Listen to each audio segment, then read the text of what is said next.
नमस्कार, मी संदीप चव्हाण आणि आपण पाहताय टॉप न्यूज मराठी. आका अर्थात वाल्मिक कराड. वाल्मिक कराडचे समर्थक आणि चेले सपाटे कोण आहेत याची माहिती तर आपल्याला हळूहळू व्हायलाच लागली. पण पोलीस दलात देखील या वाल्मिकच्या मर्जीतले अधिकारी कर्मचारी आहेत असा बॉम्ब भूमाता ब्रिगेडच्या अध्यक्षा आणि सामाजिक कार्यकर्त्या तृप्ती देसाई यांनी टाकला आणि संपूर्ण महाराष्ट्रात एकच खळबळ उडाली.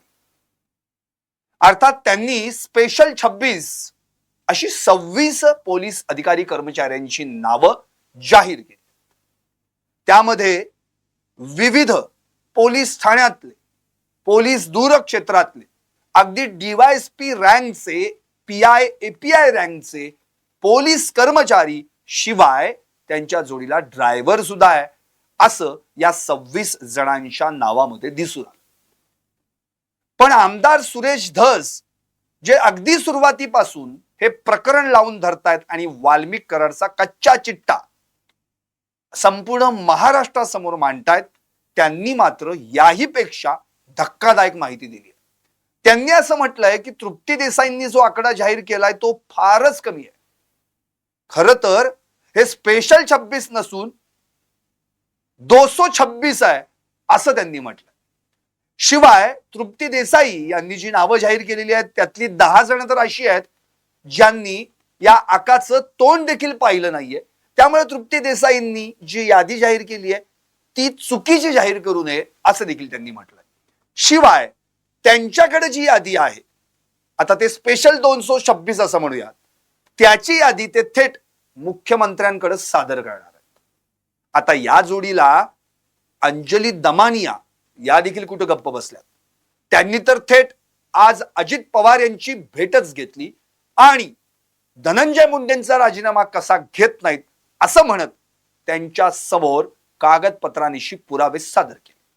त्यामध्ये अंजली दमानिया यांनी काय मांडलं तर त्यांनी थेट अजित पवारांना त्या ठिकाणी त्यांच्या या आका आणि आकाचे जे सगळे चेले चपाटे आहेत त्यांचे दहशतीचे रील्स कसे संपूर्ण महाराष्ट्रभर फिरतात ते तर दाखवलेच. शिवाय धनंजय मुंडे, राजश्री मुंडे, वाल्मिक कराड यांचे कसे आर्थिक हितसंबंध आहेत आणि त्याच माध्यमातून ऑफिस ऑफ प्रॉफिट म्हणून धनंजय मुंडे कशा पद्धतीनं या ठिकाणी कर्तव्यात कसूर करतायत हे देखील त्यांनी स्पष्ट केलं. इतकंच नव्हे तर ऑफिस ऑफ प्रॉफिट म्हणजे लाभाचं पद कोणत्याही राजकीय संविधानिक पदावर असलेल्या व्यक्तीला घेता येत नाही हे देखील त्यांनी अजितदादांच्या निदर्शनास आणून दिलं. आणि जर इलेक्शन कमिशनला ही गोष्ट कळाली तर त्यांचं मंत्रिपद सोडा, आमदारकी देखील जाऊ शकते असं देखील अंजली दमानिया यांनी म्हटलंय. आता अजितदादांनी त्यांना पूर्ण विश्वास दिलाय की मी उद्या या संदर्भामध्ये मुख्यमंत्र्यांची भेट घेणार आहे आणि बीडमध्ये जे काय घडलंय ते माणुसकीला काळीमा फासणार आहे आणि ते मी कधीही सहन करणार नाही, त्याचं समर्थन करणार नाही असा शब्द देखील त्यांनी अंजली दमानिया यांनी दिला.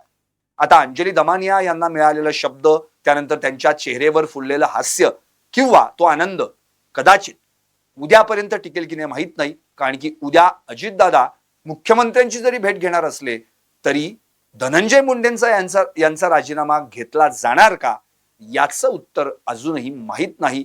ते साशंक आहे त्या बाबतीत संपूर्ण महाराष्ट्र. कारण की गेली 47-48 दिवस धनंजय मुंडे यांनी स्वतःहून म्हणजे नैतिकतेच्या माध्यमातून तर राजीनामा दिला नाहीच, शिवाय दबावापोटी देखील किंवा स्वतः अजितदादांनी किंवा दस्तूर खुद्द मुख्यमंत्र्यांनी देखील त्यांच्याकडे राजीनाम्याची मागणी केलेली नाहीये. याबाबत सगळीकडे आश्चर्य व्यक्त होत आहे. त्यामुळे एकंदरीतच आजचा जो माझा लाईव्हचा विषय आहे तो वाल्मिक कराड याचे आता पोलीस खात्यात कसे लागेबांधे आहेत, कशी माणसं त्यांनी एक एक पेरलेली आहेत, अधिकारी कर्मचारी देखील त्याच्यावर कसे मेहरबान आहेत आणि त्यांच्याच हातात हात घालून कसं बीड, परळी, अंबेजोगाई, केज या ठिकाणी त्याची गुंडगिरी चालतीये या माध्यमातला एक मोठा गौप्यस्फोट तृप्ती देसाई यांनी केला आहे. त्यामुळं या विषयाचं नावच आहे की आका प्रेमी पोलीस अधिकारी वाल्मिकच्या मर्जीतले कारभारी, स्पेशल 26 या 226. पाहुयात तृप्ती देसाईंनी नेमकं या बाबतीत काय म्हटलंय. बीड जिल्ह्यात खंडणीची केस दाखल झाली. संतोष देशमुखांचं जे हत्या प्रकरण आहे ती ही केस आपण बघितलं की बीड जिल्ह्यातील पोलीस स्टेशनमध्ये सुरू आहे आणि बीड जिल्ह्यामध्ये वाल्मिक कराडचं जे जाळं आहे ते फार मोठ्या प्रमाणात आहे आणि वाल्मिक कराडच्या मर्जीतले आणि नजीकचे असे काही पोलीस अधिकारी कर्मचारी आहेत जे बीड जिल्ह्यातल्या अनेक पोलीस स्टेशनला कार्यरत आहेत. त्यामुळे अनेक ज्या काही केस बाहेर निघत आहेत किंवा जो काही तपास चालू आहे किंवा वाल्मिक कराड सध्या बीड कारागृहात आहे, या सगळ्याच अनुषंगाने बीड जिल्ह्यात अनेक वर्षांपासून जे आहेत ते काही अधिकारी या सर्वांच्या मर्जीनुसार काम करतात किंवा त्यांच्या नजीकचे आहेत. त्याची लिस्ट मी जी आहे ती आता या संदर्भात पाठवत आहे. तर मी गृहमंत्र्यांना हीच विनंती करेन की यापुढे तरी सगळ्या केसेस जे काही प्रकरणं आहेत त्याचा पारदर्शक तपास होणं गरजेचं आहे आणि त्यासाठी वाल्मिक कराडच्या टोळीचा जर आहे तो पर्दाफाश करणं किंवा ते जर पूर्ण थांबवायचं असेल तर या सर्व पोलीस अधिकाऱ्यांची जी आहे ती बदली बीडच्या जिल्ह्याच्या बाहेर करणं गरजेचं आहे. आणि आम्ही सांगतोय म्हणून नाही तर गृहमंत्र्यांनी या सर्व पोलीस अधिकारी कर्मचाऱ्यांची सखोल चौकशी करावी किंवा त्यांची माहिती मागवावी आणि माझी त्यांना विनंती आहे की बीड जिल्ह्यातून त्यांच्या मर्जीतील आणि निकटवर्तीय जे काही पोलीस अधिकारी आहेत त्यांची बदली तातडीने बीड जिल्ह्याच्या बाहेर करणं गरजेचं आहे.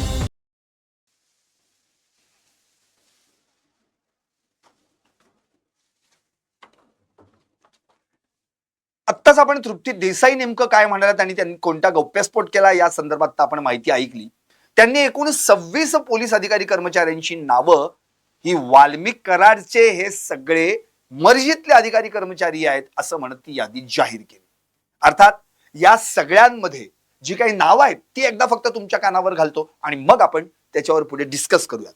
यामध्ये बाळराजे दराडे बीड ग्रामीण एपीआय, रंगनाथ जगताप अंबाजोगाई ग्रामीण API, Bhagwat Shelar Kej beat LCB, Sanjay Rathod Ambajogai additional police म्हणजे अतिरिक्त पोलीस, त्रिंबक चोपणे केज पोलीस कर्मचारी, बनसोड केज एपीआय, सतीश कागणे अंबाजोगाई पोलीस कर्मचारी, Dahiphale Shirsala API, Ghuge API Pimpalner, police निरीक्षक प्रवीण बांगर गेवराई, पोलीस उपाधीक्षक Rajkumar Munde Ambajogai, Sachin Sanap Parli beat, Rajabhau Awatade Beed LCB, Babasaheb Bangar Kej police कर्मचारी, विष्णू फड परळी शहर, अमोल गायकवाड युसुफ वडगाव चालक, शेख जमीर धारूर पोलीस कर्मचारी, चौवले बर्दापूर पोलीस कर्मचारी, रवी केंद्रे अंबाजोगाई पोलीस कर्मचारी, बापू राऊत अंबाजोगाई पोलीस कर्मचारी, भास्कर केंद्रे परळी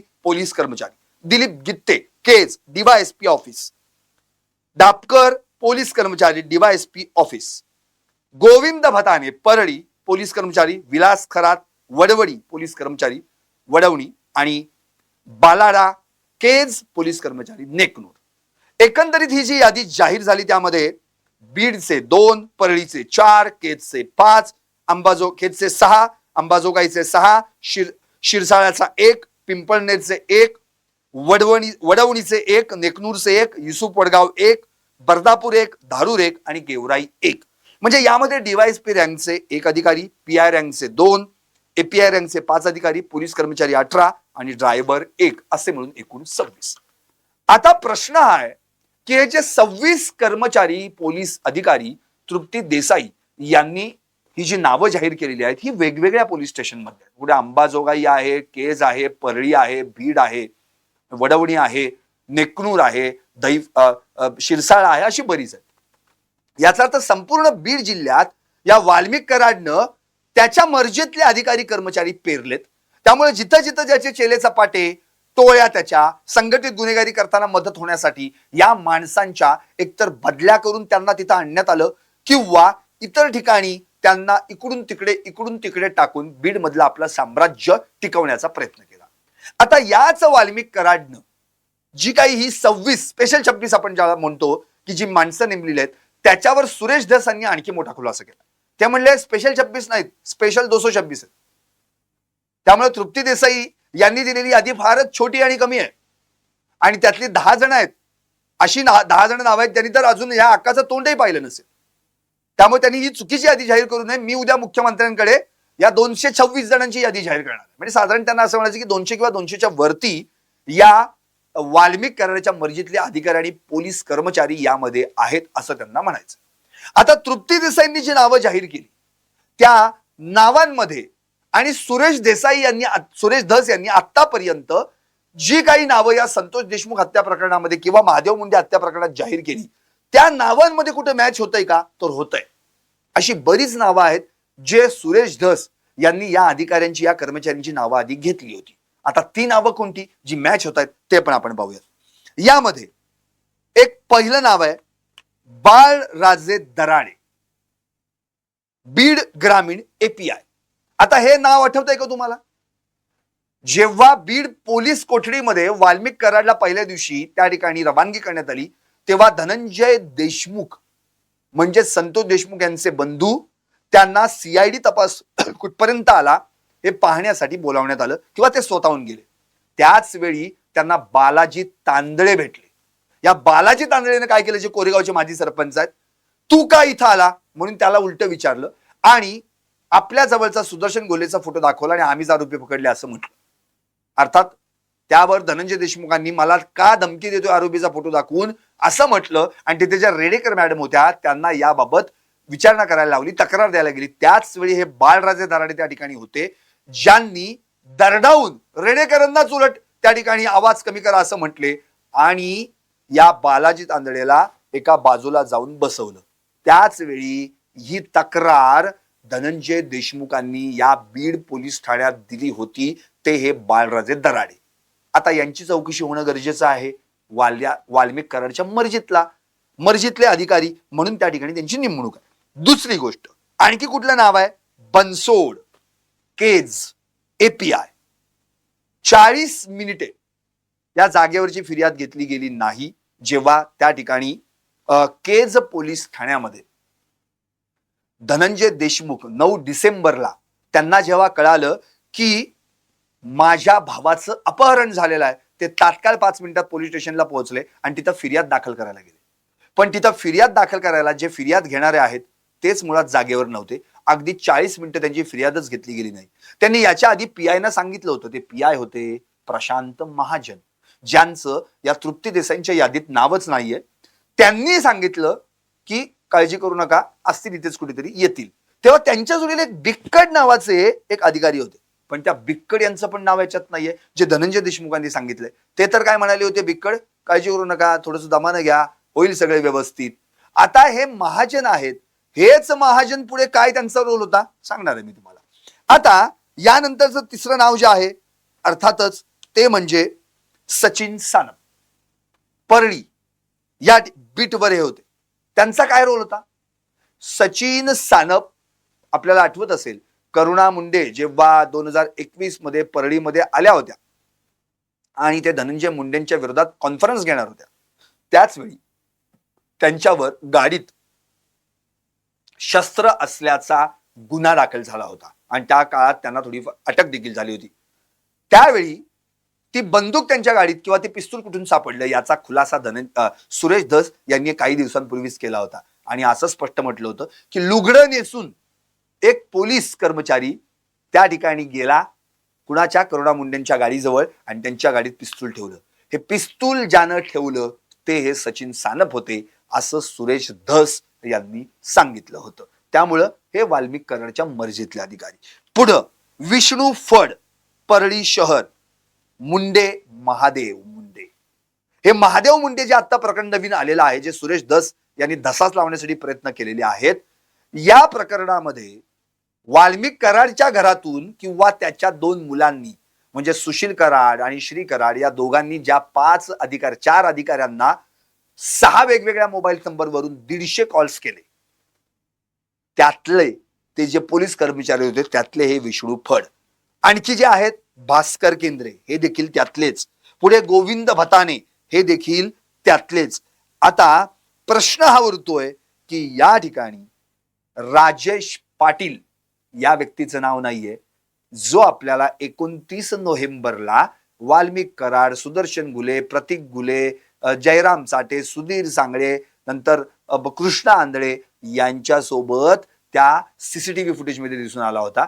त्यानंतर हाच राजेश पाटील PSI जो आता निलंबित आहे या प्रकरणामध्ये, तो देखील 8 नोव्हेंबरला म्हणजे संतोष देशमुख यांची हत्या होण्यापूर्वीच्या एक दिवस आधी ज्या वसंत विहार हॉटेलमध्ये केजमध्ये जो त्या ठिकाणी चहा पीत बसला होता सुदर्शन गुले सोबत, तो हाच राजेश पाटील. आता त्यात पुढे त्याचा काय रोल होता ते देखील सांगणार आहे. म्हणजे एकंदरीतच काय, ही जी सगळे पोलीस कर्मचारी किंवा पोलीस अधिकारी तृप्ती देसाईंनी जी काही 26 जणांची यादी मांडलेली आहे, त्यातले 5 ते 6 अधिकारी सुरेश धस यांनी याची नावं या आधी देखील घेतलेली आहेत. हे अत्यंत महत्वाचं आहे.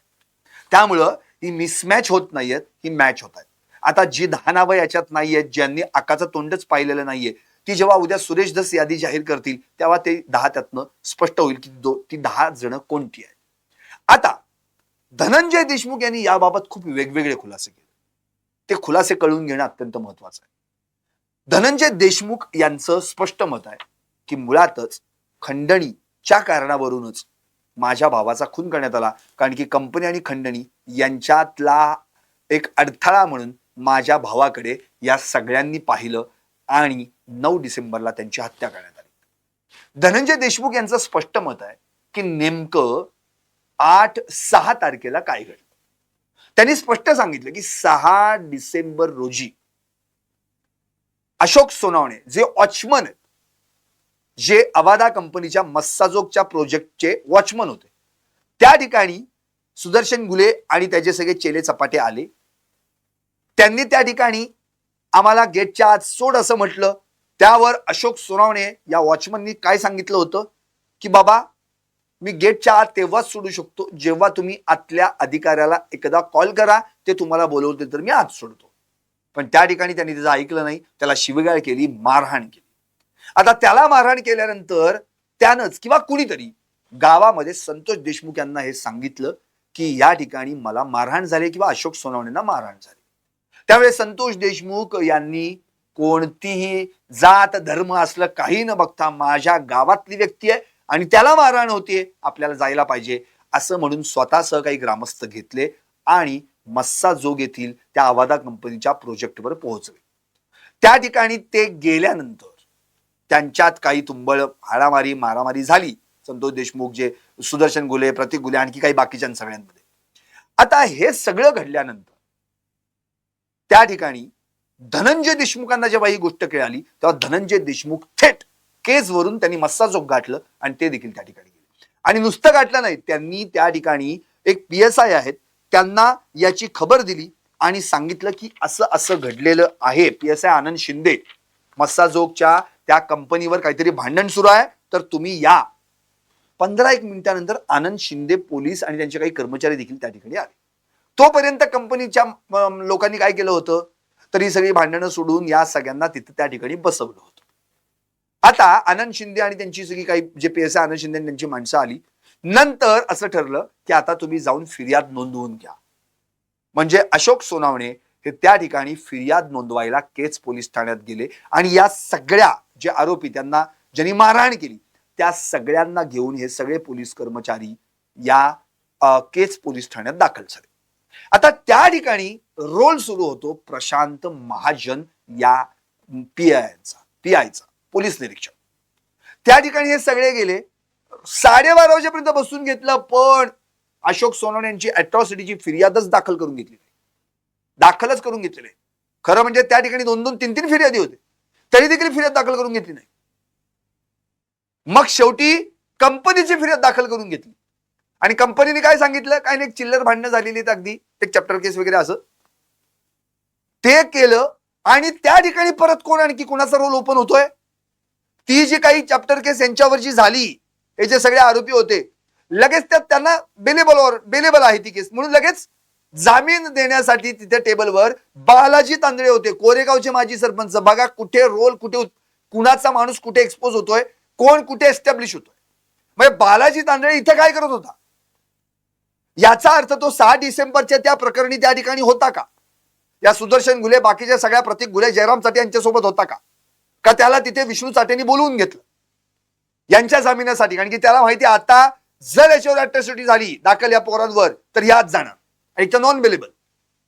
त्यामुळे बालाजी तांदळेला आधीच बोलावण्यात आलं. कंपनीच्या माणसाला प्रशांत महाजन यांनी ती ऍट्रॉसिटीची तक्रारच घेतली नाही. त्याला माहिती आहे प्रशांत महाजनांना विष्णू साठेंनी सांगितलं असावं, दबाव आणला असावा, जर यांच्यावर ऍट्रॉसिटी दाखल झाली तर हे सगळे आत जातील, अटक होईल यांना. म्हणून प्रशांत महाजन यांनी फिर्यादच नोंदवून घेतली नाही ऍट्रॉसिटीची, आणि ते न नोंदवून घेतल्यामुळे अर्थातच त्या ठिकाणी प्रश्न उत्पन्न झाला. आता जर हे फिर्यादच नोंदवून घेत नसतील तर मग कंपनीने त्यांची फिर्याद दिली, अर्थात कंपनीच्या वतीनं ती फिर्याद घेण्यात आली, पण ती अगदीच किरकोळ चिल्लर स्वरूपाची. अर्थात त्यामुळं या सगळ्यांचा जामीन झाला, आणि जामीन दिला बालाजी तांदळे यांनी. जो बालाजी तांदळे आपल्याला 29 नोव्हेंबरला जे सीसीटीव्ही फुटेज केस मधलं बाहेर आलं, म्हणजेच विष्णू साठेच्या ऑफिसच्या शेजारच्या दुकानामधलं ज्या ठिकाणी 29 डिसेंबरला खंडणी मागण्यासाठी कट शिजला होता, त्यात बालाजी तांदळे होता. नंतर बालाजी तांदळे आपल्याला खूप वेळा बघितला, आपल्याला आठवतंय अक्षरशः 1 अकराला धनंजय देशमुखांना तो भेटला, वाल्मिक कराडच्या कोठडीत त्याला भेटल्याचा संशय त्याच्यावर आहे, म्हणजे 1 जानेवारी. 4 जानेवारीला पण अक्षरशः विष्णू चाटेला 2 रजई देखील यांनी खरेदी केल्या गेवराईच्या पोलीस ठाण्याच्या माध्यमातून त्याला पोहोचवण्यासाठी. त्यांनी गेवराईतल्या एका मॉलमधून त्या खरेदी केल्या होत्या, त्याचं देखील सीसीटीव्ही फुटेज परवा आलं. इतकंच नव्हे तर त्या 6 जानेवारीला त्यानं केज न्यायालयात असलेल्या प्रतीक गुले, जयराम चाटे, हे जे सगळे महेश केदार हे आरोपी, त्यांना पाण्याच्या बॉटल पुरवल्या होत्या. म्हणजे बालाजी तांदळेचा रोल ह्याच्यात किती बरोबर फिट होतोय. हा बालाजी तांदळे त्या ठिकाणी 6 डिसेंबरला कसा काय, म्हणजे हे सगळेच प्रश्न पडलेले आहेत. आता त्यानंतर काय झालं, त्या ठिकाणी ती फिर्याद नोंदवून घेतली नाही, अर्थातच हे सगळे आरोपी सुटलेच ना, म्हणजे तुम्ही जामीनच मिळाला. आता 7 तारीख उलटून गेली. 8 तारखेला सुदर्शन घुले आणि राजेश पाटील, जो PSI जो आता निलंबित झालेला, जो 29 नोव्हेंबरला आपल्याला सीसीटीव्ही फुटेज मध्ये दिसला होता, हे दोघे वसंत विहार केज मधल्या एका उडपी हॉटेलमध्ये चहा प्यायला आले. त्या ठिकाणी ते चहा पीत बसले होते. पण त्याच्या आधीपासूनच धनंजय देशमुख आणि त्यांचे मित्र संदीप नाईकवडे हे त्या हॉटेलमध्ये बसले होते, त्यांची चर्चा सुरू होती. मग काय झालं, राजेश पाटीलनी धनंजय देशमुखला वेटर करवी बोलवून घेतलं, आपल्या जवळ घेतलं बोलून. मग त्यांनी चहा प्यायला. तो चहा प्यायल्यानंतर त्याचं बिल देखील धनंजय देशमुखांनीच दिलंय. मग ते दोघे तिथून निघून गेले. कोण, सुदर्शन घुले आणि राजेश पाटील. अगदी 20-25 मिनिटं ती गप्पा झाली असते. नंतर काही चर्चा करायची होती म्हणून धनंजय देशमुख संदीप नायकवडे सोबत पुन्हा त्याच हॉटेलमध्ये बसले. ते काही बाहेर गेले नव्हते. कालांतराने जेव्हा ते बाहेर आले तेव्हा केज पोलीस ठाण्यासमोर त्यांना ही गाडी दिसली, जी होती 3333, आणि त्या ठिकाणी सुदर्शन घुले आणि राजेश पाटील त्या दोघांनाही त्यांनी पाहिलं. आता तरी देखील त्यांनी काही डोक्यात घेतलं नाही, असेल काहीतरी विषय, म्हणून ते तिथून निघून गेले. हे सगळं घडलं 8 तारखेला. आता आपल्याला आठवतंय पोलीस तपासात काय पुढे आलंय. याच 8 तारखेच्या रात्री म्हणजे 9 डिसेंबरला संतोष देशमुखांचा खून होण्यापूर्वी नांदूर फाट्यावरील तिरंगा धाब्यावर सुदर्शन घुले आणि आणखी त्याचे चेले चपाटे हे सगळे एकत्र जमले होते. त्यांनी गावरान चिकनची ऑर्डर दिली, गावरान चिकन शिजवलं, खाल्लं, आणि दुसऱ्या दिवशी संतोष देशमुखांना खायचंय याचा कट त्या ठिकाणी शिजवला. आता ते फुटेज कुठं आहे, ते फुटेज देखील शोधण्याची जबाबदारी तपास यंत्रणांवर आहे. ते फुटेज शोधून काढलं पाहिजे की नेमकं काय झालं होतं 8 तारखेला रात्री, हा कट कसा शिजला होता. आता हे सगळं झाल्यानंतर 9 तारीख होती. या 9 तारखेला अर्थातच संतोष देशमुख केजला होते, धनंजय देशमुख देखील केजमध्ये होते. आता सरपंच गावात, त्यामुळे अर्थातच केज तालुक्याचं ठिकाण, त्यामुळे त्यांना जावंच लागणारे काही कामं असतील. आता त्या ठिकाणी ते जेव्हा गेले संतोष देशमुख, तेव्हा ते मस्साजोगला दुपारी घरी जात असताना 3-3:15 दरम्यान डोणगावच्या त्या टोल नाक्यावर, जो अजून प्रलंबित अजून व्हायचा आहे, त्या टोल नाक्यावर 2 गाड्या आल्या. एक स्कॉर्पिओ होती 3333 जी सुदर्शन घुलेची नंतर डिटेक्ट झाली, काळ्या रंगाची, आणि आणखी एक गाडी होती जी अजूनही समजलेली नाही. आणि त्या काळ्या स्कॉर्पिओ मध्ये संतोष देशमुखांना त्यात बसून त्यांचं अपहरण करण्यात आलं, आणि मग पुढे त्यांना लांब कुठेतरी इकडे तिकडे फिरवून मारण्यात आलं, आणि मग दैठणा गावाच्या हद्दीत त्यांचा मृतदेह टाकण्यात आला. आता जेव्हा अपहरण झालं त्याच्यानंतर अगदी 5 मिनिटांमध्ये, कारण की शिवराज देशमुख आत्तेभाऊ संतोष देशमुखांचे त्यांच्यासोबत होते ज्यावेळी त्यांचं अपहरण झालं होतं. त्यामुळे त्याने अर्थातच पहिला फोन लावला असेल तो धनंजय देशमुख म्हणजे संतोष देशमुखांच्या भावाला. त्यांना फोन लावल्यानंतर धनंजय देशमुख तातडीनं केज पोलीस ठाण्यात गेले. आता केज पोलीस ठाण्यात धनंजय देशमुख गेल्यानंतर त्या ठिकाणी फिर्याद नोंदवणार, पण त्या ठिकाणी फिर्याद घ्यायला कोणीच नाहीये. अगदी 40 मिनिटं त्यांनी वाट पाहिली. पीआयच्या कानावर पण त्यांनी घातलं होतं. आता त्या ठिकाणी ते महाजनच होते, पण फिर्याद घेतलीच गेली नाही. आणि ते म्हणाले की ठीक आहे, ते कुठेतरी गेले असतील. तेवढ्यात भिक्कड पण तिथे होते. भिक्कड असं म्हणाले की नाही नाही, होऊ द्या, सावकाश होऊ द्या, व्यवस्थित होऊ द्या. याचा अर्थ त्यांना फक्त तिथे थांबून ठेवायचं होतं. पण इकडे धनंजय देशमुखांची उलाढाल होत होती की नेमकं काय चाललंय.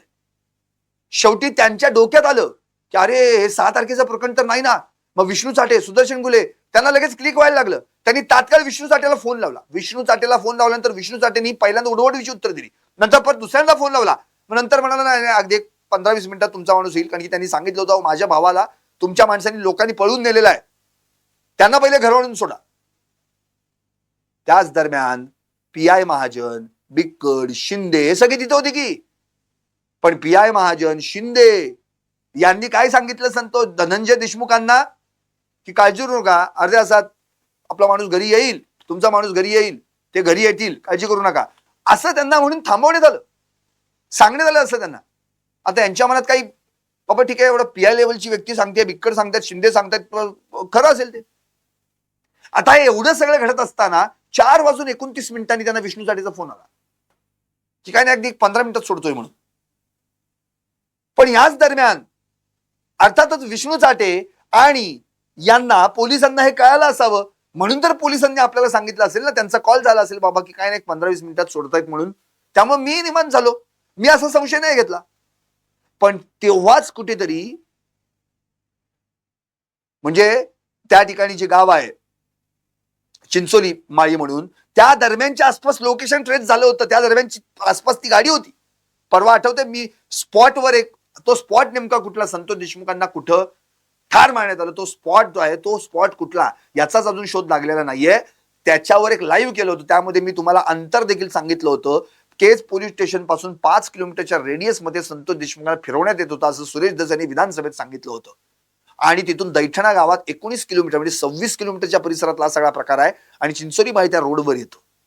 तर त्या ठिकाणी या गाडीचं लोकेशन झालं होतं, त्या स्कॉर्पिओचं 3333 ट्रेस झालं होतं. पण तिकडे ना कोणी पोलीस पाठवले ना, तिकडे काही कुमक पाठवली जेणेकरून त्याचा तपास होईल. काही कोणी हालचाली केल्या नाही. स्वतः धनंजय देशमुख म्हणाले हे जर मला आधी कळालं असतं तर मी कदाचित टाकळीकडे काही माणसं पाठवली असती, चिंचोली पोखरीकडे आणखी काही, चिंचोली माळीकडे काही इकडे तिकडे पाठवलं असतं. पण हे म्हणाले नाही नाही थांबा येईल, थांबा येईल. 6-6:30 पर्यंत अक्षरशः जीवाची उलाढाल झाली धनंजय देशमुखांची. शेवटी त्यांनी फोन केला विष्णू चाटेंना, पण नाही येत 10 मिनिटात. एक दुपारी त्यांना जेव्हा 4:29 सांगण्यात आलं तेव्हा त्यांनी घरी पण फोन करून पाहिला, अगं दादा आला का म्हणून 15 मिनिटं झाली, पण नाही, घरनं उत्तर आलं की नाही आले. मग मात्र 6:15च्या दरम्यान त्यांना विष्णू चाटेचा फोन आला. तो शेवटचा फोन होता. नंतर विष्णू चाटेने तो फोनच फेकून दिला असं म्हटलं जातं. ज्या फोनवर वाल्मिक कराड आणि विष्णू चाटे यांचा 3:20 ते 3:30 3:20 ते 3:30 या 10 मिनिटांच्या कालावधीत बोलणं झालं होतं सुदर्शन गुले, विष्णू चाटे, वाल्मिक कराड यांचं. आता हे सगळं झाल्यानंतर त्यांना फोन आला तो दैठणा गावात त्या ठिकाणी संतोष देशमुख यांचा मृतदेहाचाच. आता हे सगळं घडल्यानंतर धनंजय देशमुख अत्यंत हतबल झाले आणि मग पुढचा सगळा प्रकार उजेडात आला. खरं म्हणजे आता प्रश्न हाच आहे की याच्यात पोलीस किती बरबटलेले आहेत. कुठे प्रत्येक पोलीस ठाण्यात या वाल्मिक कराडची माणसं पेरली गेलेली आहेत. प्रत्येक पोलीस ठाण्यात. अहो संतोष देशमुख हे कधीच यांनी जात धर्म पाळला नाही, कारण की धनंजय देशमुखांनी एक माहिती दिली आहे. जेव्हा ध्वजारोहण आणि ध्वजवंदन 15 ऑगस्ट आणि 26 जानेवारी 2011ला संतोष देशमुखांनी एक ठराव पास केला की आपल्या गावात ध्वजवंदन आणि ध्वजारोहणानिमित्त जे काही प्रमुख पाहुणे असतील त्यात मी नसेन. त्यांनी स्वतःहून कधीही ध्वजवंदन आणि ध्वजारोहण केलं नाही. त्यांनी गावातले प्रतिष्ठित आजीमाजी सैनिक, आणखी काही सर्वसामान्य माणसं, चांगली माणसं जी समाजासाठी काम करतात त्यांच्या हस्ते ध्वजारोहण आणि ध्वजवंदनाचे कार्यक्रम केलेत. कुठली जात आणि कुठली पाहतो असा सेवाभावी सच्चा माणूस संतोष देशमुख आणि अशा माणसाला यांनी मारलंय. त्यामुळं या ठिकाणी धनंजय देशमुखांनी सांगितलेली भूमिका अत्यंत महत्वाची आहे. म्हणून वाल्मिक कराडनं आपल्या चेल्या चपाट्यांच्या सोयीसाठी कुठेही कुठल्याही बीडमधल्या कुठल्याही पोलीस स्टेशनच्या आसपास जिल्ह्यातल्या काय घडलं तर तिथं आपले पोलीस अधिकारी कर्मचारी पेरून ठेवलेले आहेत यांना सही सलामत बाहेर काढण्यासाठी. वाल्मिक अण्णाचा फोन आला की समोरचा अगदी लगेच सोडूनच त्याला द्यायचा. पण हेच जर 6 डिसेंबरची फिर्याद अॅट्रॉसिटीची नोंदली गेली असती, बालाजी तांदळेंनी यांचा जामीन केला नसता तर 100% हे सगळे अटक झाले असते आणि 9 डिसेंबरला संतोष देशमुख यांची हत्याच झाली नसती. पण वाल्मिक कराडच्या मर्जीतले अधिकारी आणि कर्मचारी ही एवढी हिंमत वाल्मिक कराडची आली कुठून? वाल्मिक कराडनं ठरवायचं कोणी कोणत्या पोलीस ठाण्यात बसायचं, उठायचं, उभं राहायचं, कुणी कुठल्या पोलीस ठाण्यात बदलून जायचं, कुणाची बदली करायची, कुणाची बदली करून बाहेर पाठवायचा, कुणाची बदली करून आत आणायचा. भास्कर केंद्रे 15 वर्ष एकाच बीड जिल्ह्यात आहे. तो काय सांगितलं सुरेश धस यांनी? 3 महिने फक्त वर्षाच्या शेवटी ये जा करतो, बाहेरच्या जिल्ह्यात जातो आणि परत इथंच येतो. हे कसलं कनेक्शन आणि कसली ताकद आहे? याचाच अर्थ हे स्पष्ट आहे की या संपूर्ण प्रकरणामध्ये जी काही वाल्मिक कराडनी माणसं पेरलेली आहेत ना, त्याच पेरलेल्या माणसांमुळं बीड जिल्हा पोलीस प्रशासन अक्षरशः पोखरलेलं आहे. बीडला लागलेली ही कीड आहे, पोलीस प्रशासनाला लागलेली कीड आहे. आज भले नवनीत कावत यांनी बीडची प्रतिमा बदलण्यासाठी बऱ्याच काही सुधारणा केलेल्या असतील. अगदी तो आठवले जी गँग आहे त्या गँगवर देखील मकोका लावला. पण या पोलीस प्रशासनाला त्या आठवल्यावर मकोका लावायचा, आठवले गँगवर मकोका लावायचा आजच आठवलं का? इतके दिवस काय करत होते याच्या आधीचे पोलीस, डीवायएसपी, एसपी काय करत होते? याच्या आधी पण होते ना अविनाश बारगर बिळगर. का बारगळले ते? त्यांनी का नाही यांच्यावर कारवाई केली? का वाल्मिक कराडचे हे सगळे नको ते धंदे बंद करण्यासाठी प्रयत्न केले गेले नाहीत? आज सुरेश धस यांनी सांगितलं लातूरमध्ये वाल्मिक कराडचा 8 कोटींचा आलिशान बंगला आहे. कुठून आलं हे? नगरपालिकांना इतर ठिकाणी निधी देखील मिळालेला नाहीयेत प्रॉपर, त्यात देखील गैरकारभार झालेले आहेत. कोट्यवधींचे गैरव्यवहार एका रात्रीत झालेले आहेत. सुरेश धस यांनी असे आरोप केलेत ना, अक्षरशः महादेव मुंडेंच्या हत्या प्रकरणात त्यांनी स्पष्ट म्हटलंय की काय हे नवीन आलेले जे आहेत सगळे अधिकारी ते पण काय आसान शांत आणि थंड बसले तर बीड जिल्ह्यावर कंट्रोल कधी व्हायचा? महादेव मुंडे इतके 15 महिने उलटून गेले तरी देखील त्या गोष्टीमध्ये कोण लक्ष घालत नाही.